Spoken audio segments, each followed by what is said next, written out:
Hey guys, it's Kevin Correia of Team Core Real Estate. Just checking in here. Want to go over why this market is very different than 15 years ago. That's the last time the housing market crashed. And it mostly happened, guys, due to fraud and predatory lending. Predatory lending is lending that's unethical, giving people loans knowing that they can't afford them in the end.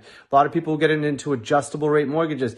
Those have pretty much gone away. If they're available, they're more for the more savvy investors to take advantage of them. But people have to disclose that this payment can go up now if they do an adjustable rate mortgage, which in '08 they weren't having to do, and that's what led to that market crashing. A lot of people getting into mortgages and their payments were shooting up through the roof 6 months after they got into the home, and they couldn't afford it any longer. So they lost the home because they didn't know what they were doing.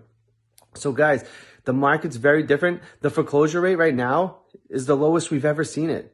You have to have a high foreclosure rate or a rising foreclosure rate for the market to crash. We do not have that. The other thing is that the housing supply in 2008, say 2008, when it crashed, was huge. Like, there was so many houses on the market. You could pick from any house. It's not like that, guys. We have a huge inventory shortage compared to the amount of buyers we have. So we have way more buyers than we have sellers. So there's nothing showing that this market's going to crash, guys. We've been hearing for the last 10 years the market's going to crash. We're still waiting. It's not going to crash. There's no data to show it. There's nothing to back up a market crash.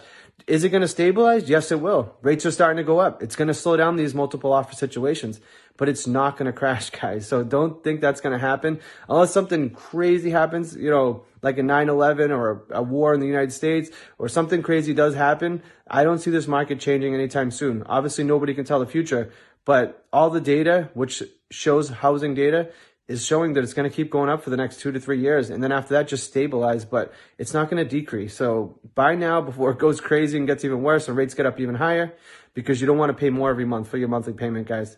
But that's why this market's different than 15 years ago, is when there was a lot of bad lending going on. People lost houses. There was too much inventory available. We do not have these issues now. So guys, hope this tip helped. Have a great day.